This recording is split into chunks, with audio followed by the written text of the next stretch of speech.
बिस्मिल्लाहिर्रहमानिर्रहीम। अस्सलाम वालेकुम डियर स्टूडेंट्स, उम्मीद है आप सब लोग खैरियत से होंगे। आज के लेक्चर में हम एक्सरसाइज 8 का क्वेश्चन नंबर 1 करेंगे जो कि एमसीक्यूज़ पे मुश्तमिल है। तो आज के लेक्चर में एमसीक्यूज़ जो हैं हर जो उसका पार्ट है उसको तफसील के साथ और शॉर्ट तरीके से जो है वो उसमें टॉपिक्स को डिस्कस किया गया है। तो नेक्स्ट जो अब इसके क्वेश्चंस हैं वो भी इन्हीं टॉपिक से रिलेटेड हैं। तो आज का क्वेश्चन इंट्रोडक्शन भी है इस चैप्टर का, और नेक्स्ट जो इसमें क्वेश्चन हैं उनके बारे में भी तफसील है। तो अगर ये आज का लेक्चर अच्छी तरह समझ लिया जाए तो नेक्स्ट जो इसमें क्वेश्चन आएंगे वो भी इसके रिलेटेड होंगे, जो टॉपिक्स हम एमसीक्यूज में करेंगे। तो आज के लेक्चर का आगाज करते हैं इसके फर्स्ट पार्ट की स्टेटमेंट से। एक्सरसाइज 8 है और यूनिट का नाम है logic.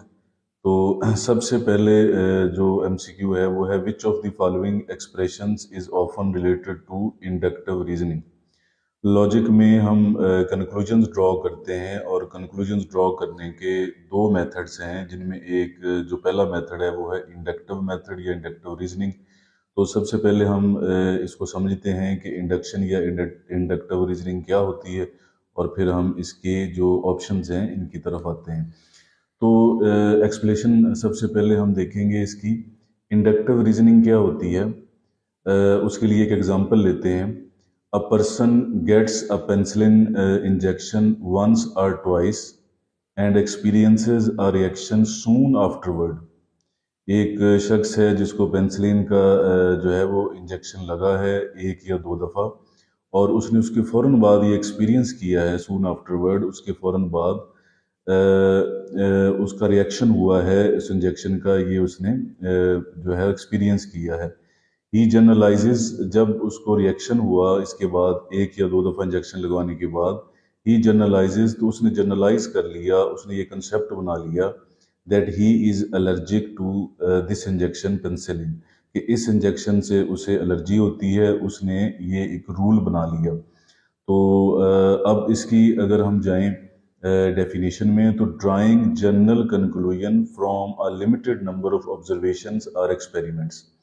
Limited number of observations जब हम करते हैं या एक्सपेरिमेंट्स करते हैं और उससे कंक्लूजन ड्रॉ कर लेते हैं, उससे रिजल्ट ड्रॉ कर लेते हैं, जैसे कि इस पर्सन ने ड्रॉ किया है कि अब उसे इस इंजेक्शन से एलर्जी होगी, एलर्जिक है ये उसके लिए, तो उसने ये जो है वो जनरल यहाँ से कंक्लूजन बना ली है। तो इस मेथड को इंडक्टिव रीजनिंग या इंडक्शन कहते हैं। तो एक और एग्जांपल ली जा सकती है ताकि इसको मज़ीद जो है वो अच्छी तरह क्लियर किया जाए। एक और ऑब्जर्वेशन हम इसमें लेते हैं। ऑब्जर्वेशन ये है कि हम ये ऑब्जर्व करते हैं, then sun rose in the east yesterday. जो गुजरा हुआ कल है उसमें जो सन है वो मशरक की तरफ से, ईस्ट की तरफ से निकला। The sun rose in the east today. आज भी सूरज जो है वो मशरक की तरफ से निकला। अब ये दो ऑब्जर्वेशन हमने की हैं। तो इन ऑब्जर्वेशन से हम एक रूल या यूनिवर्सल ट्रुथ बना लेते हैं that the sun always rises in the east. हमने यहाँ से कंक्लूजन ये निकाली कि सन हमेशा जो है वो ईस्ट से ही निकलता है। तो अपनी ऑब्जर्वेशन से जो हमने की हैं, हम एक रूल बना लेते हैं या एक नतीजे तक पहुँच जाते हैं। तो ये जो मेथड है ऑब्जर्वेशंस या एक्सपेरिमेंट्स की मदद से एक कंक्लूजन या नतीजे तक पहुंचना, इसको इंडक्टिव रीजनिंग कहते हैं। तो अगर हम इसमें अब ऑप्शंस को देखें, तो जो हमारे ऑप्शंस हैं फर्स्ट पार्ट के, उसमें हम देखें based on repeated experiments, if and only if statement is proven by theorem based on general principle. तो इसमें जो अभी हमने इसकी एक्सप्लेनेशन देखी है, तो जो इसका फर्स्ट पार्ट है बेस्ड ऑन रिपीटेड एक्सपेरिमेंट्स, ये जो है करेक्ट ऑप्शन होगा, क्योंकि इंडक्टिव रीजनिंग बेस करती है रिपीटेड एक्सपेरिमेंट्स पे। किसी भी फिनोमेना, किसी भी अमल के बारे में बार बार हम उसके एक्सपेरिमेंट करें या ऑब्जर्वेशन करें तो वहाँ से हम रिजल्ट निकालते हैं। तो ये जो फर्स्ट इसका ऑप्शन है बेस्ड ऑन रिपीटेड एक्सपेरिमेंट्स, ये करेक्ट जो है वो ऑप्शन होगा। तो इसको हम टिक कर लेंगे, ये हमारा करेक्ट ऑप्शन है। अब चलते हैं इसके पार्ट 2 की तरफ। सेकंड पार्ट है, उसकी स्टेटमेंट है which of the following sentences describe deductive reasoning. अब जो इसका सेकंड मेथड है कंक्लूजन ड्रॉ करने का, वो है डिडक्टिव रीजनिंग। तो इसके भी ऑप्शंस की तरफ जाने से पहले हम इसकी डेफिनेशन को देखते हैं, एग्जांपल्स इसकी देखते हैं। तो एक एग्जांपल हम लेते हैं कि all even numbers are divisible by 2। तमाम जो इवन नंबर्स हैं वो 2 पे डिवाइड होते हैं। ये एक रूल है कि इवन नंबर्स जो हैं वो 2 पे डिवाइड होते हैं। तो अब ये जो रूल है इसका अगर हम यूज़ करें और हम एक नंबर ले लें, फॉर एग्जांपल 24, और हम कहें कि चूंकि ये जो 24 है ये 2 पे डिवाइड होता है, तो इस रूल की मदद से, जो कि जिसमें कहा गया है कि इवन नंबर जो हैं वो डिविजिबल बाई 2 हैं, यानी 2 पे डिवाइड होते हैं, इस रूल की मदद से ये जो हमने ख़ास नंबर, अब स्पेसिफिक नंबर लिया है 24, चूंकि ये भी 2 पे डिवाइड होता है, तो इस रूल के मुताबिक 24 भी जो है वो एक इवन नंबर होगा। तो ये इसमें हमने सबसे पहले हमारे सामने रूल है और उस रूल की मदद से हमने डिड्यूस किया है, वहाँ से हमने अखज़ किया है कि एक नंबर 24 है। चूंकि वो 2 पे डिवाइड होता है और इस रूल को फॉलो करता है, तो इसलिए वो भी इवन नंबर होगा। मज़ीद समझने के लिए एक और एग्जांपल ली जा सकती है कि ऑल ह्यूमंस आर मॉर्टल। तमाम जो इंसान हैं वो फ़ानी हैं, ख़त्म होने वाले हैं। तो ये समझ लें कि अब हमारे पास एक रूल आ गया है, यूनिवर्सल ट्रुथ आ गया है। तो यहाँ से हम क्या कंक्लूड कर सकते हैं, क्या अखज़ कर सकते हैं? वी आर ह्यूमंस, हम ह्यूमंस हैं। Therefore we are also mortal, तो हम भी फानी हैं। तो इस रूल से हमने ये जो है वो ऑब्जर्वेशंस निकाली हैं कि चूंकि हम भी ह्यूमंस हैं, therefore we are also mortal, तो हम भी मॉर्टल हैं। तो इसकी डेफिनेशन ये बनेगी, ड्राइंग कंक्लूजन, कंक्लूजन ड्रॉ करना फ्रॉम वेल नोन फैक्ट्स, जो पहले से प्रूव शुदा फैक्ट हैं उनको यूज करके कंक्लूजन ड्रॉ करना, इसे हम डिडक्टिव रीजनिंग या डिडक्टिव मेथड कहते हैं। तो ये इसकी डेफिनेशन है। तो इस डेफिनेशन को और एक्सप्लेनेशन को अगर हम अपने माइंड में रखें और अपने माइंड में रखते हुए हम ऑप्शंस की तरफ जाएं जो हमें पार्ट 2 में दिए गए हैं। तो हमारी स्टेटमेंट थी कि विच of the following sentences describe deductive reasoning. तो इसमें हम देखें तो कौन सा जो है, डी ऑप्शन अगर हम देखें, ड्रॉ कंक्लूजन, कंक्लूजन ड्रॉ करना फ्रॉम वेल नोन फैक्ट्स, यही डेफिनेशन भी है और एक्सप्लेनेशन भी। उसमें हमने यही देखा है कि हम कंक्लूजन ड्रॉ करते हैं from well known facts, already जो फैक्ट्स प्रूव्ड होते हैं, जो ट्रुथ या रूल्स बने होते हैं, उनको यूज करके हम कंक्लूजन ड्रॉ करें, तो इस मेथड को डिडक्टिव रीजनिंग कहते हैं। नेक्स्ट अब इसके पार्ट 3 की तरफ चलते हैं।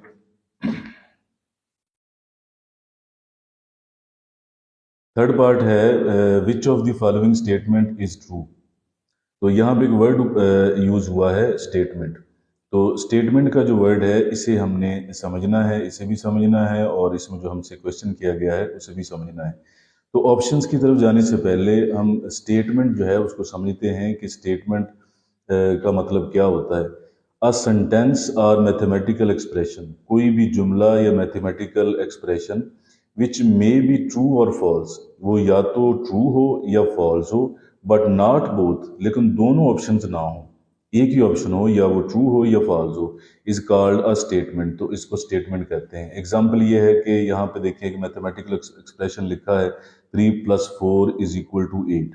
अब ये जो एक्सप्रेशन है इसको देख के हम जो है वो एक ऑप्शन ले सकते हैं। अब हमें यहाँ पे नज़र आ रहा है, हम क्या ऑप्शन ले सकते हैं, या तो ये ट्रू होगा या फॉल्स होगा। तो अगर हम इसको देखें 3 + 4 = 8, तो 3 + 4 8 के इक्वल नहीं होता, तो हम फॉल्स कह सकते हैं। तो ऐसी ही एक्सप्रेशंस या स्टेटमेंट्स जिनके बारे में एक ही ऑप्शन लिया जा सके कि या तो वो ट्रू हो या फॉल्स हो, तो इसको हम स्टेटमेंट कहते हैं। स्टेटमेंट को समझना ज़रूरी है कि चैप्टर में आगे चल के बार बार स्टेटमेंट्स का जिक्र होगा।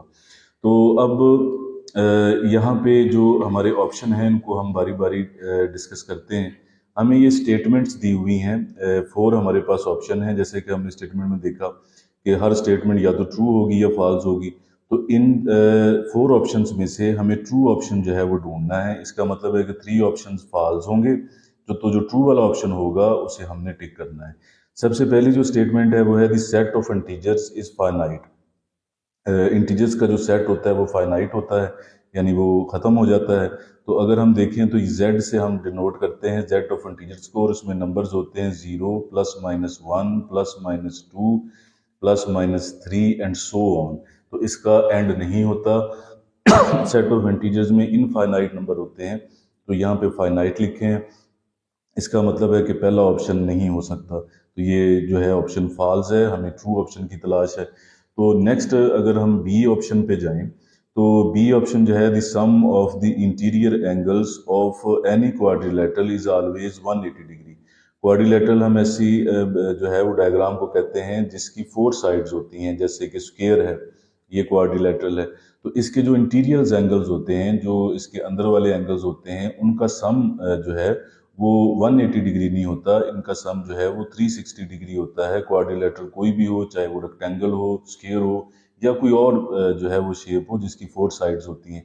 तो इसका मतलब है कि ये जो ऑप्शन है ये भी फॉल्स है। तो नेक्स्ट जो है अब सी ऑप्शन है कि 22/7 जो है ये बिलोंग नहीं करता क्यू डैश को। क्यू डैश जो है ये इर्रेशनल नंबर्स होते हैं, इर्रेशनल नंबर्स। यूनिट 1 में हम रैशनल और इरेशनल नंबर्स के बारे में पढ़ चुके हैं, तो ज़रा हम इसको रिवाइज कर लें ताकि हमें पता चले कि ये ऑप्शन ट्रू है या फॉल्स है। तो सबसे पहले देखें, रैशनल और इरेशनल नंबर्स को समझने के लिए सेट ऑफ इंटीजर्स को हमने डिस्कस कर लिया कि सेट ऑफ इंटीजर जो है वो जेड से हम डोनेट करते हैं और उसमें ये एलिमेंट्स होते हैं और ये चलते रहते हैं इनफाइनाइट। तो रैशनल नंबर की जो है वो हम क्यू से उसे डोनेट करते हैं, क्यू से ज़ाहिर करते हैं, और उसमें किस तरह के नंबर होते हैं, P/Q टाइप नंबर होते हैं। PQ जो है ये बिलोंग करते हैं Z को, यानी सेट ऑफ इंटीजर्स को, और जो Q होता है नीचे वाला जो नंबर होता है वो 0 नहीं होना चाहिए। एग्जाम्पल हम क्या ले सकते हैं, एग्जाम्पल ले सकते हैं कि P/Q शेप में हम नंबर्स को लिखें और नंबर हमने Z में से लेने हैं, जैसे कि 2/7 एक नंबर हमने लिया है, तो इसका जो 2 है ये P है और 7 जो है ये Q है। तो 2 भी देखें सेट ऑफ इंटीजर्स में है और 7 भी आगे चल के आएगा, तो इसका मतलब है कि ये रैशनल नंबर है जिसमें P और Q यानी फ्रैक्शन के ऊपर और नीचे वाला हिस्सा जो है वो Z में से लिया जाए। तो नेक्स्ट अब ये है कि इसमें जैसे कहा गया कि Q is not equal to 0, नीचे वाला जो नंबर है जिसे हम Q से ज़ाहिर करते हैं वो 0 नहीं होना चाहिए, यानी ऐसा नंबर हम नहीं ले सकते जैसे 4/0। हालांकि ये दोनों नंबर्स जो हैं ये Z में से लिए गए हैं, लेकिन ये स्पेशल कंडीशन है कि नीचे वाला 0 नहीं होना चाहिए, तो ये हमारे पास रैशनल नंबर नहीं होगा। तो ये तो होते हैं रैशनल नंबर। अब इर्रेशनल नंबर कौन से होते हैं जिनको हम इस फॉर्म में ना लिख सकें, जो P/Q फॉर्म में PQ बिलोंग टू Z के जो रुकन हो on Q is not equal to 0, जिसको हम इस शक्ल में ना लिख सकें, वो Q डैश होते हैं इर्रेशनल नंबर। जिस नंबर को हम डिस्कस कर रहे हैं वो 22/7 है। तो अगर हम इस डेफिनेशन को देखें रैशनल नंबर्स की, तो 22 भी Z में आगे चल के आएगा, 7 भी आगे चल के आएगा। तो इस डेफिनेशन के मुताबिक 22/7 को बिलोंग करना चाहिए रैशनल नंबर्स को। लेकिन हमें जो सी ऑप्शन जो है वो दिया गया है, उसमें उसने क्या कहा है वो देखें, यानी जो इसका सी ऑप्शन है उसमें अगर हम देखें तो वो कहता है कि 22/7 बिलोंग नहीं करता क्यू डैश को, क्योंकि ये तो रैशनल नंबर है, ये तो बिलोंग करता है क्यू को, ये रैशनल जो हमारे पास नंबर्स हैं उनको बिलोंग करता है। तो यहाँ पे कहा गया है कि वो इर्रेशनल को बिलोंग नहीं करता, तो ये बिल्कुल ठीक कहा गया है, क्योंकि ये इर्रेशनल को बिलोंग नहीं करता 22/7, ये तो रैशनल को बिलोंग करता है क्यू को। तो यहाँ पे जो ये वाला ऑप्शन है ये बिल्कुल करेक्ट ऑप्शन है कि 22/7 जो है ये क्यू डैश को या इर्रेशनल नंबर्स को बिलोंग नहीं करता। तो ये हमारा ऑप्शन होगा, सी ऑप्शन जो है ये हमारा करेक्ट ऑप्शन होगा, इसको हम टिक कर लेंगे। साथ ही अगर हम डी ऑप्शन को देखें कि वो हमने क्यों जो है वो हम उसको नहीं लेंगे, all isosceles triangles are equilateral triangles. Isosceles triangles वो होती हैं जिसकी 2 साइड्स जो हैं वो इक्वल होती हैं, 2 साइड्स इक्वल। और इक्विलैटरल ट्राइंगल जो होती हैं वो ट्राइंगल्स होती हैं जिसकी 3 साइड्स, ऑल 3 साइड्स जो हैं वो इक्वल होती हैं। तो जिस वो ट्राइंगल जो आइसोसेलेस हो जिसकी 2 साइड्स इक्वल हों, तो क्या हम ये कह सकते हैं कि उसकी 3 साइड्स भी इक्वल होंगी? All isosceles triangles are equilateral triangle. तो ऐसा हम नहीं कह सकते कि जिसकी 2 साइड इक्वल हैं वो इक्विलैटरल हो सकती है, क्योंकि इक्विलैटरल में तो 3 साइड्स इक्वल होनी चाहिए। इसलिए ये वाली जो स्टेटमेंट है ये भी फॉल्स है, और करेक्ट स्टेटमेंट जो है उसको हमने डिस्कस कर लिया है। सी ऑप्शन जो है ये हमारी करेक्ट स्टेटमेंट होगी इस क्वेश्चन में। पार्ट 4 है, उसकी स्टेटमेंट है, which of the following statement is the best to represent the negation of the statement the stove is burning. तो यहाँ पे एक ऑपरेटर है, अब कुछ ऑपरेटर्स हैं जिनको हमने डिस्कस करना है, जैसे निगेशन है।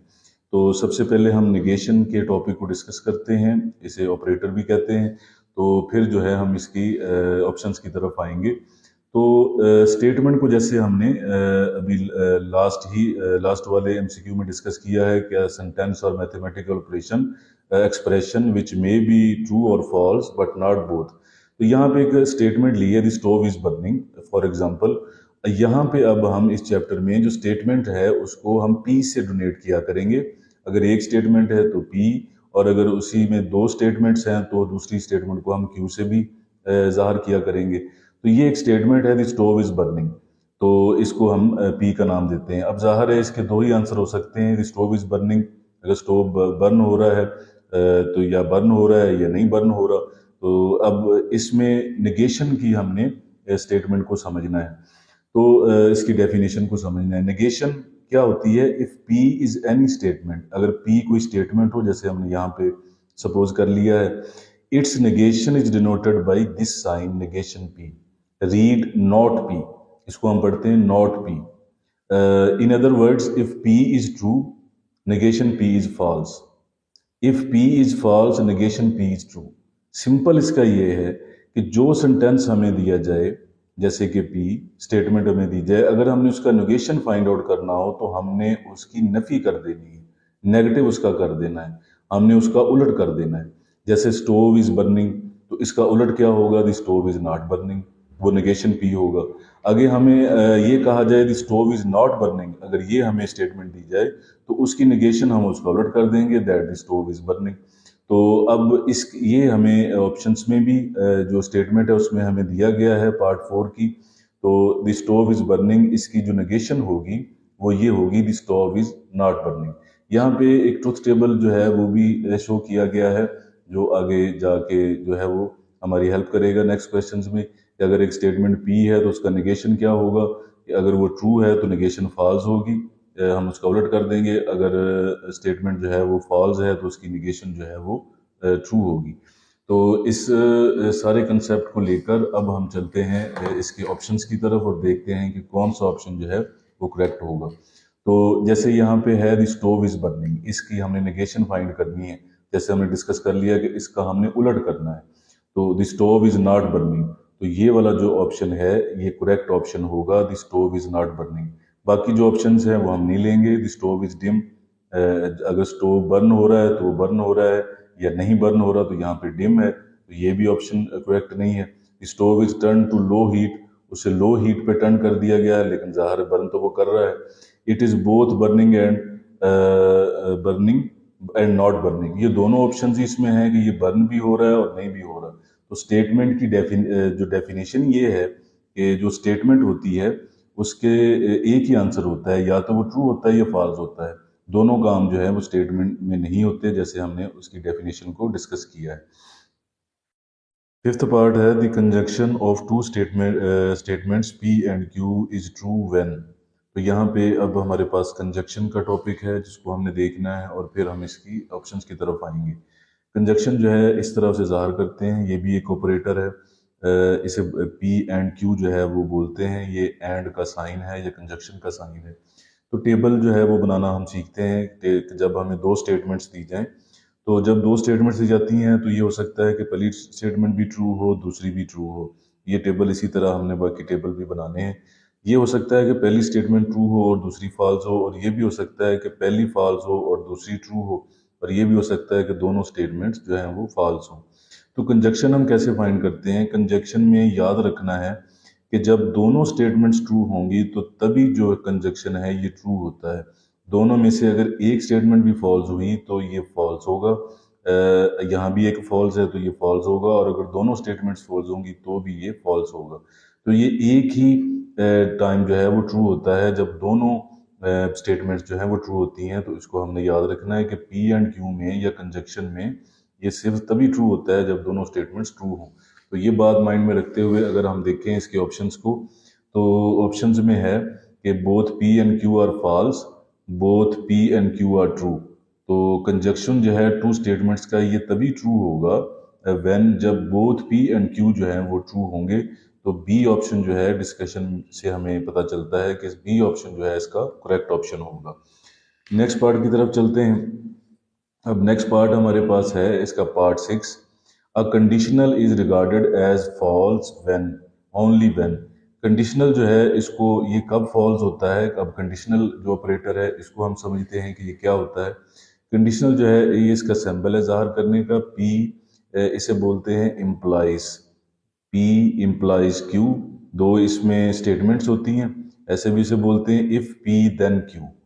तो इसमें इस तरह होता है कि अगर हम इसका टेबल बनाएं तो इसमें मज़ीद इसकी अगर हम देखें तो अगर एग्जांपल हम लें कि अगर ये दो स्टेटमेंट्स हमें कैसे दी जाती हैं कि इफ़ पर्सन ए, हमने सपोज किया है कि ए पर्सन जो है वो लिव्स इन लाहौर, वो लाहौर में रहता है, then he lives in Pakistan. तो ये जो इस तरह की जो स्टेटमेंट्स होती हैं ये जो है वो कंडीशनल में आती हैं। इसमें जो फर्स्ट स्टेटमेंट होती है इसको हम एंटीसीडेंट कहते हैं, जैसे कि if person A lives in Lahore.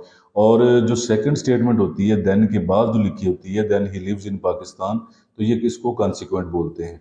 तो फर्स्ट जो पी है वो एंटीसीडेंट है और इम्प्लाइज क्यू वो हमारे पास कॉन्सिक्वेंट होती है। पी एंटीसीडेंट और क्यू जो है यहाँ पे कॉन्सिक्वेंट होगी, इसको माइंड में रखना है। तो अगर हम इसका टेबल बनाएं तो जैसे पहले डिस्कस किया हमने लास्ट पार्ट में कि या दोनों ट्रू हो सकते हैं, ट्रू फॉल्स, फॉल्स ट्रू, या दोनों फॉल्स। तो यहाँ पे अब हमें देखना है P इम्प्लाइज Q, हम Q पे इम्प्लाई कर रहे हैं, P इम्प्लाइज Q। तो जो Q वाला टेबल होता है ये आपने लिखना होता है, ये देखें यहाँ पे ट्रू है, यहाँ पे भी ट्रू है, यहाँ पे फॉल्स है, यहाँ पे भी फॉल्स है, यहाँ पे ट्रू है, यहाँ पे भी ट्रू है। बस सिर्फ एक बात आपने याद रखनी है कि अगर दोनों फॉल्स होंगे तो फिर आपने इस रूल को फॉलो नहीं करना, फिर आपने इसको ट्रू लिखना है। P इम्प्लाइज Q का मतलब है कि हम Q वाले जो हैं वो लिखेंगे ऑप्शंस, जैसे ट्रू है, फॉल्स है, यहाँ पे ट्रू है, यहाँ पे ट्रू है। सिर्फ ये बात याद रखें कि जब दोनों फॉल्स होंगे तो यहाँ पे हम ट्रू ऑप्शन लेंगे। तो इस बात को माइंड में रखते हुए अब हमने देखना है कि जो कंडीशनल है ये फॉल्स कब होता है, ये एक ही दफ़ा फॉल्स होता है। वो कब, जब क्यू वाली जो स्टेटमेंट है जिसको हमने कॉन्सिक्वेंट का नाम दिया है, कॉन्सिक्वेंट, ये जब फॉल्स होगी तो ही जो कंडीशनल है वो फॉल्स होगा। तो देखें अगर हम इस क्वेश्चन को, a conditional is regarded as false only when antecedent is true and consequent is false. Antecedent true हो, कंसिक्वेंट फॉल्स हो, तो यही तो हमने देखा है कि एंटीसीडेंट ट्रू हो यानी पी, और जो क्यू है कॉन्सिक्वेंट वो फॉल्स हो। तो ये पहला ही ऑप्शन इसका करेक्ट ऑप्शन होगा, that antecedent is true and consequent is false. सिर्फ इसी सूरत में कंडीशनल जो है वो फॉल्स होगा। नेक्स्ट पार्ट की तरफ चलते हैं। सेवंथ पार्ट है contrapositive of q implies p. ये हमें एक कंडीशनल दिया गया है, q implies p is. Contrapositive क्या होता है इसकी तफसील को भी देखिए, नेक्स्ट क्वेश्चन में भी इसकी जो है वो हमें मदद मिलेगी इससे। एक हमें कंडीशनल अगर दिया जाए, एग्जांपल हम लेते हैं पी इम्प्लाइज क्यू, तो इससे हम नए कंडीशनल बनाते हैं। तीन तरीके हैं नए कंडीशनल बनाने के, न्यू कंडीशनल बनाने के एक दिए गए कंडीशनल से। अगर हमें कहा जाए कि इस कंडीशनल का कन्वर्स निकालें तो सिर्फ हमने इनकी जगह चेंज कर देनी है, पी इम्प्लाइज क्यू को क्यू इम्प्लाइज पी कर देना है, यानी पी की जगह क्यू आ जाएगा और क्यू की जगह जो है वो पी चला जाएगा। ये होता है कन्वर्स। अगर हमें इस कंडीशनल का इन्वर्स निकालना हो तो इसमें सिर्फ आपने साइन चेंज कर देने हैं, जो हमने नेगेशन पढ़ा था पीछे कि पी को नेगेशन पी कर दें, क्यू को नेगेशन क्यू कर दें। इसी तरह जो अब हमसे पूछा गया है इस पार्ट में वो है कंट्रा पॉजिटिव। तो कंट्रा पॉजिटिव में क्या करना है, आपने इनकी जगह भी चेंज कर देनी है, क्यू की जगह पी, पी की जगह क्यू, और इनके साइन भी चेंज कर देने हैं, यानी नेगेशन भी साथ लगा देंगे। तो ये वाली जो वजाहत है इसको अब हम देखते हैं अपने ऑप्शंस में। हमें जो कंट्रा पॉजिटिव फाइंड करना है वो उस कंडीशन का करना है क्यू से पी। अब हम क्यू इम्प्लाइज पी इसको देखेंगे। तो कंट्रा पॉजिटिव में हमने क्या पढ़ा है कि इसकी अब जगह चेंज कर दें, पी जो है वो क्यू की जगह पे आ जाए, क्यू जो है वो पी की जगह चला जाए, यानी ऐसा हो जाए। एक तो हमने जगह चेंज कर दी, फिर इनके साइन भी चेंज कर दिए, यानी इसकी भी निगेशन कर दें, इसकी भी निगेशन कर दें। तो ये वाला ऑप्शन हमने देखना है कि कहाँ पे होगा। ये हमारा सी ऑप्शन है जो इसके साथ मैच करता है, तो ये इसका आंसर होगा। पार्ट 8 है the statement every even integer greater than 2 is a sum of two prime numbers. तो प्राइम नंबर्स को अगर हम देखें तो प्राइम नंबर का सेट हमारे पास, इसमें वो नंबर्स होते हैं जो जिनके दो फैक्टर्स होते हैं जो खुद पे और वन पे डिवाइड होते हैं, 2, 3, 5, 7, उसके बाद 11 एंड सो ऑन, ये हमारे पास प्राइम नंबर होते हैं। तो स्टेटमेंट ये है कि एवरी इवन इंटीजर, हर इवन इंटीजर ग्रेटर देन 2, जो 2 से बड़ा हो, is a sum of two prime numbers. तो हम उन्हें दो प्राइम नंबर्स के सम के तौर पर लिख सकते हैं। तो जैसे हम एग्जांपल लेते हैं कि हम ग्रेटर देन 2 एक नंबर ले लेते हैं 4, जो कि इवन नंबर है, तो हम इसे टू प्राइम नंबर्स के सम के तौर पर लिख सकते हैं, जैसे 2 + 2 है। इसी तरह अगर 8 हम कोई इवन नंबर ले लें, तो उसे हम 5 + 3 दोनों प्राइम नंबर है उनके सम के तौर पर लिख सकते हैं। इसी तरह अगर हम कोई और प्राइम नंबर इवन नंबर ले लें, जैसे 16 है, तो अब हम देखते हैं कि अब हम इन्हें किन नंबर्स के सम के तौर पर लिख सकते हैं। तो 13 + 3, तो ये दोनों प्राइम नंबर हैं जिनके सम के तौर पर लिखे हम उसको लिख सकते हैं। तो ये हमारी ऑब्जर्वेशन है जिससे हमें लग रहा है कि ये स्टेटमेंट ट्रू है। तो साथ ही अगर अब हम कंजक्चर की डेफिनेशन को देखें, a conjecture is a mathematical statement or hypothesis that is believe to be true based on observations. जो ऑब्जर्वेशन की बेस पे ट्रू हम उसको मान लें, but has not yet been proved, लेकिन उसका प्रूव कोई ना हो। तो यही जो हमारी स्टेटमेंट है, ये भी इस तरह की है कि ये ऑब्जर्वेशन से ये करेक्ट लग रही है, लेकिन इसका बाकायदा कोई प्रूफ नहीं है कि every even integer greater than 2 is a sum of two prime numbers. तो ऐसी जो स्टेटमेंट है उसको हम कंजेक्चर कहते हैं। तो ये कंजेक्चर की डेफिनेशन के मुताबिक है, तो बी ऑप्शन जो है हमारा करेक्ट आंसर होगा। Straight line can be drawn between any two point is, दो पॉइंट्स अगर हम लें, सपोज कर लें ए और बी, तो उनके दरमियान जो है एक लाइन हम ड्रॉ कर सकते हैं, और इस लाइन के अलावा कोई लाइन जो है इन दो पॉइंट्स के बिटवीन हम ड्रॉ नहीं कर सकते। तो ये वाहद या एक ही लाइन जो होगी जो दो पॉइंट्स के बिटवीन हम ड्रॉ करेंगे। आ straight line can be drawn between any two point. ये जो हमने लाइन ड्रॉ कर दी है, बस यही एक लाइन हम ड्रॉ कर सकते हैं बिटवीन ए एंड बी। तो ये जो स्टेटमेंट है, इसको हमने देखना है कि थ्योरम है, कंजेक्चर है, एक्सियम है, लॉजिक है। तो एक्सियम की डेफिनेशन को अगर हम देखें, an axiom is a mathematical statement that we believe to be true without any evidence और रिक्वायरिंग एनी प्रूफ। एक ऐसी मैथमेटिकल स्टेटमेंट होती है जिसको हम किसी एविडेंस, किसी प्रूफ के बगैर जो है वो सच मान लेते हैं, और उसी की बेस पे फिर हम आगे जो है वो फैक्ट्स बनाते हैं, उस फैक्ट की बेस पे जिसे हमने विदाउट एविडेंस और प्रूफ जो है वो मान लिया है। तो ये जो हमारी स्टेटमेंट है, ये भी इसी तरह की एक स्टेटमेंट है जिसको हमने मान लिया है कि बिल्कुल ऐसे ही है कि दो पॉइंट्स के दरमियान एक ही लाइन जो है वो ड्रॉ की जा सकती है, जिसको हमने एविडेंस और उसके लिए प्रूफ जो है वो हमने जो है वो नहीं दिया। तो ऐसी जो स्टेटमेंट होती है उसको हम एक्सियम का नाम देते हैं। तो ये हमारे पास सी ऑप्शन होगा। तो करेक्ट स्टेटमेंट जो करेक्ट इसमें ऑप्शन होगा वो सी ऑप्शन होगा। अब नेक्स्ट इसका पार्ट देखते हैं, पार्ट 10। तो पार्ट 10 को अगर हम देखें तो उसकी हमारे पास स्टेटमेंट है, the statement the sum of the interior angles of a triangle is 180 degree. हमारे पास स्टेटमेंट है कि जो ट्राइंगल होती है उसके इंटीरियर एंगल्स का जो सम है वो 180 डिग्री होता है। तो हमें बताना है कि ये फोर ऑप्शन में से क्या है, कन्वर्स है, थ्योरम है, एक्सियम है, या कंडीशनल है। तो ऑप्शंस की तरफ जाने से पहले अगर हम देखें थ्योरम की डेफिनेशन को, तो थ्योरम की डेफिनेशन होती है, a theorem is a mathematical statement that has been proved true based on previously known facts. पहले से जो हमें मालूम है उन फैक्ट्स को यूज़ करके बाकायदा तौर पे हमने थ्योरम को प्रूव किया होता है, उस मैथमेटिकल स्टेटमेंट को हमने प्रूव किया होता है, फिर जो है वो जाके थ्योरम बनता है। तो ये एक वेल नोन जो है वो थ्योरम है कि the sum of the interior angles of a triangle is 180 degree. तो ये हमारे पास थ्योरम वाला जो ऑप्शन है ये इसमें करेक्ट ऑप्शन होगा। तो ये तो था स्टूडेंट्स आज का लेक्चर। अल्लाह ताला आपके लिए आसानियत अता फरमाए, अल्लाह ताला आपका हामी नासर हो। खुदा हाफिज़।